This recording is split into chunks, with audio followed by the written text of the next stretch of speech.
Alegria e Triunfo, Lourenço Prado. Capítulo 1.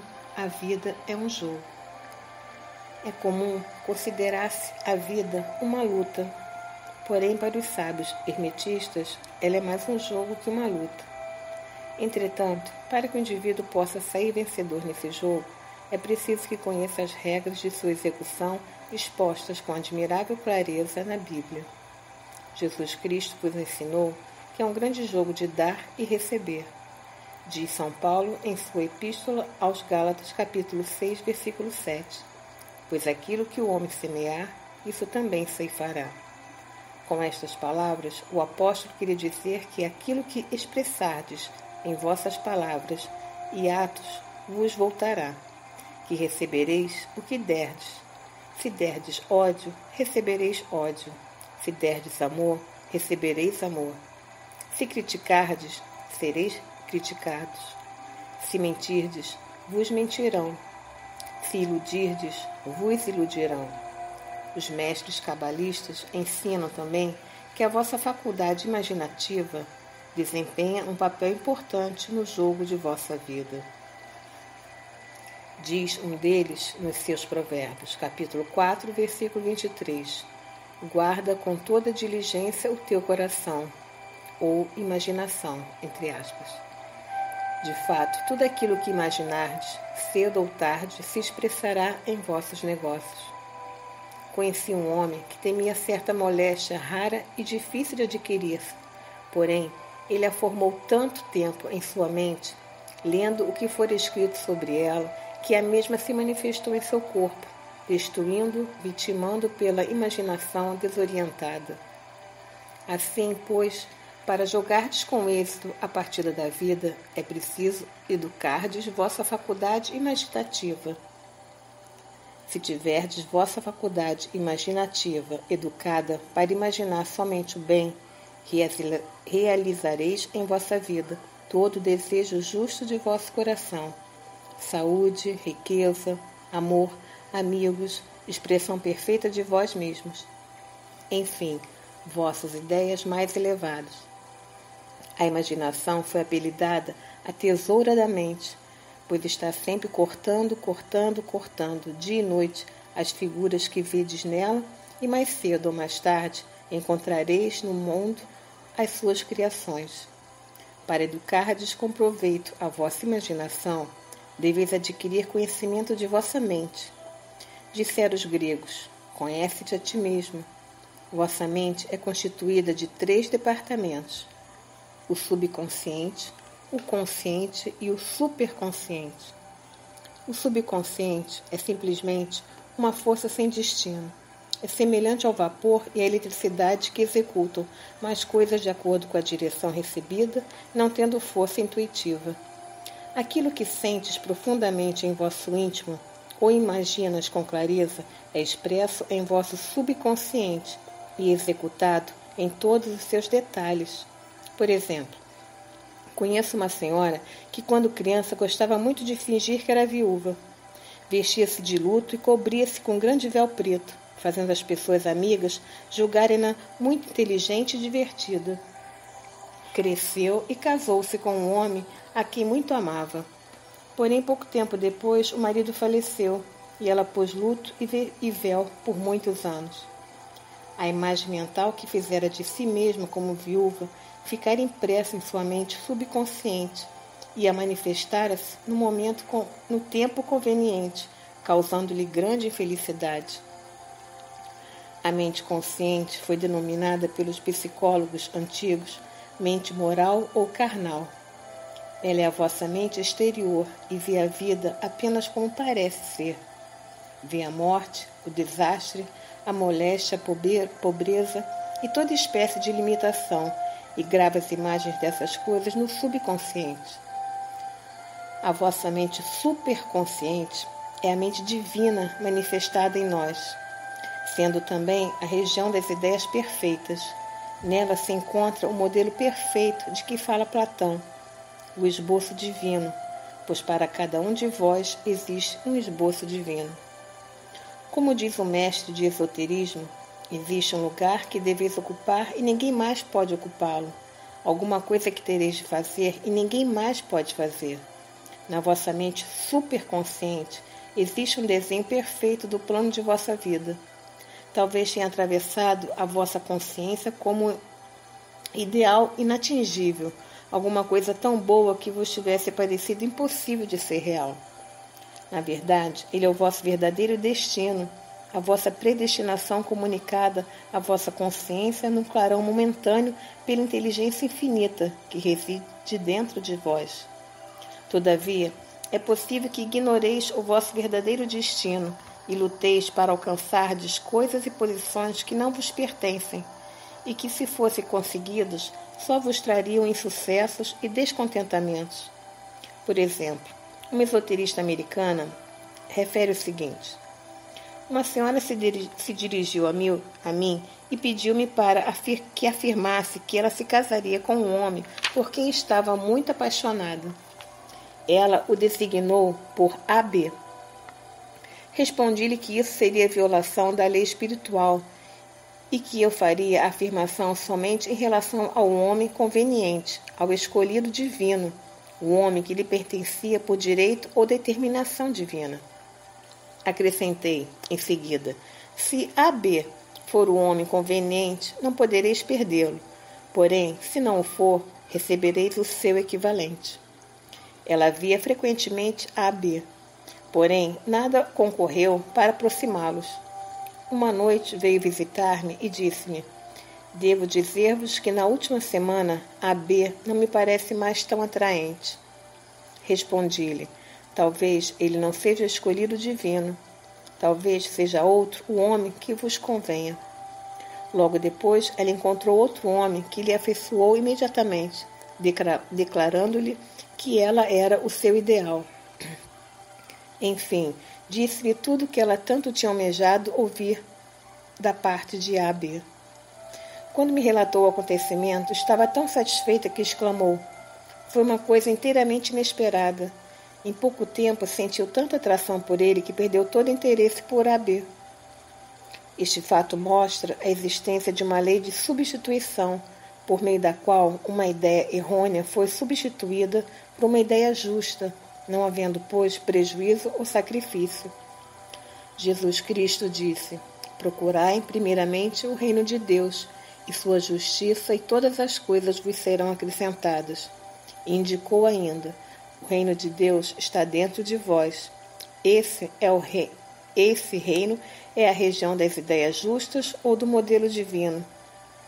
Ele ensinou que as vossas palavras representam um papel importante no jogo de vossa vida, expressando-se assim: pelas vossas palavras sereis justificados, e pelas vossas palavras sereis condenados. Muitas pessoas produziram desastre em sua existência por terem proferido palavras vãs. Certa mulher perguntou-me um dia por que ela passava uma existência de pobreza e limitação, quando anteriormente possuíra seu lar e vivera rodeada de conforto e abundância. Analisando sua atitude mental, descobrimos que outrora, quando se achava cansada de dirigir sua casa, costumava dizer repetidas vezes: sinto-me cansada de ter tanta coisa, desejaria viver dentro de uma mala. Referindo-se ao seu estado atual, acrescentou: de fato, hoje estou vivendo em uma mala. Pela sua palavra, fora parar em uma mala, ou casebre isolado. Com efeito, a mente subconsciente não tem sentido humorístico, e as pessoas, pelos seus gracejos, muitas vezes atraem experiências desagradáveis. Relata-se, por exemplo, que uma senhora muito rica falava continuamente em preparar-se para a casa dos pobres. Efetivamente, dentro de poucos anos ficou sem nada, pois seu subconsciente se havia impressionado com imagens de miséria e limitação. Felizmente, essa lei atua tanto numa direção como em outra. Uma situação de necessidade podendo ser mudada para outra de abundância.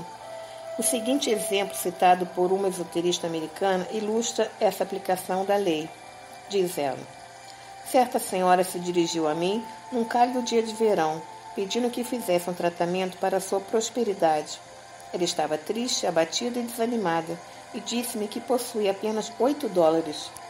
Respondi-lhe: abençoaremos os $8 e o multiplicaremos, como Jesus Cristo multiplicou os pães e os peixes. Pois ele ensinou que o homem tem o poder de abençoar e multiplicar, amar e prosperar. Perguntou-me ela: que devo fazer agora? Respondi-lhe: seguir sua intuição. Tendes ideias de fazer alguma coisa ou ir a lugares? A intuição é um ensino recebido do íntimo. É uma voz interna, é um guia infalível do indivíduo e tratarei melhor de suas leis no capítulo posterior. Prossegue a narradora. A mulher respondeu-me: não sei, parece-me ter a ideia de voltar para a minha terra. Tenho dinheiro justo para pagar a passagem. Acrescentei ainda as seguintes palavras: Espírito infinito, abri o caminho de maior abundância para... Ela é uma irmã irresistível para tudo, o que lhe pertence por direito divino. Aconselhei-a também que repetisse continuamente essas palavras. Ela partiu imediatamente. Algum tempo depois, procurando outra mulher conhecida, encontrou um antigo amigo de sua família. Por meio desse homem, recebeu milhares de dólares de um modo deveras extraordinário. Disse-me muitas vezes. Relatei a miúde o caso da mulher que se dirigiu a vós tendo apenas $8 e uma ideia. A abundância existe sempre em vosso caminho, porém só podereis levá-la à manifestação pelo vosso desejo, fé ou palavra expressa. Jesus Cristo explicou claramente que vós sois que deveis fazer o primeiro movimento. Assim é que encontramos em Mateus capítulo 7, versículo 7. Pedi e vos será dado. Procurai e achareis. Batei e abrir-se-vos-á. Lemos em Isaías: comandai-me acerca das obras de minhas mãos. A inteligência infinita, Deus, está sempre pronto a executar os vossos menores e maiores pedidos. Todo desejo vosso manifestado ou não é uma prece, e muitas vezes ficas admirado aos verdes um desejo realizado inesperadamente. Assim é que uma senhora refere o seguinte: uma ocasião na Páscoa, tendo visto belas roseiras na vitrine de uma casa de flores, desejei receber uma, e por momentos via mentalmente transportada em minha casa. Veio a Páscoa e com ela uma bela roseira. No dia seguinte, fui agradecê-la à amiga de quem a recebera e disse-lhe que era justamente o que precisava. Ela respondeu: não vos mandei uma roseira, mas sim lírios. O vendedor se enganara na encomenda e me havia mandado uma roseira, simplesmente porque pus em atividade a lei e tinha de possuir uma roseira. Nada se interpõe entre vós e vossas ideias superiores, ou todo o desejo de vosso coração, senão a dúvida e o medo. Quando conseguires desejar sem aflição, todo desejo vosso será instantaneamente realizado. No capítulo seguinte, explicarei melhor a razão científica desse fato e também o motivo para arrancardes completamente de vossa consciência o medo. Ele é o único inimigo que tendes, o medo da pobreza, do insucesso, da moléstia, do prejuízo, juntamente com o sentimento de insegurança em algum plano. Disse Jesus Cristo: por que temeis, homem de pouca fé? Podeis ver que é necessário substituir a fé ao temor, pois o medo não é mais que uma fé inversa, é a fé no mal ou ao invés de ser no bem. O objeto do jogo da vida é levar-vos a verdes com clareza o vosso bem próprio e apagardes as pinturas mentais do mal. Deveis fazê-lo imprimindo em vossa mente subconsciente a ideia firme de realizardes o bem. Um homem notável e que alcançou grande triunfo disse-me que arrancou repetidamente de sua consciência todo medo, pela leitura de um cartaz que se encontrava numa sala. Vira escrito em grandes caracteres: por que afligir-se?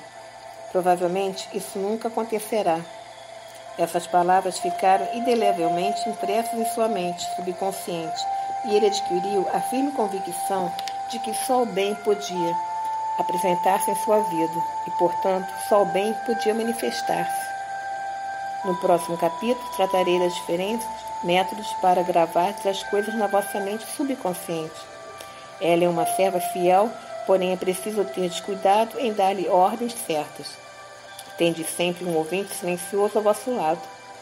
É a vossa mente subconsciente. Todo pensamento, toda palavra vossa é impressa nela e executada com notável exatidão. Sois como um cantor que registra sua voz no disco sensível do fonógrafo. Todos os tons e notas de sua voz são registrados. Se ele tossir ou hesitar, isso também será registrado. Por conseguinte, deveis romper todos os antigos maus registros de vossa mente subconsciente, os registros das coisas que não desejais conservar, e fazer outros que sejam novos e belos. Os maus registros de vosso subconsciente são os pensamentos de medo, desânimo, ressentimento, ódio e ansiedade. Dizei em voz alta, com energia e convicção, as seguintes palavras: destruo e apago, abre parênteses, pela minha palavra expressa, fecha parênteses, todo mau registro de minha mente subconsciente. Voltarão ao pó do seu nada original, pois resultam de minhas vãs imaginações. Formo agora os meus registros perfeitos por meio do meu Cristo interno, os registros de saúde, riqueza, amor e perfeita expressão própria.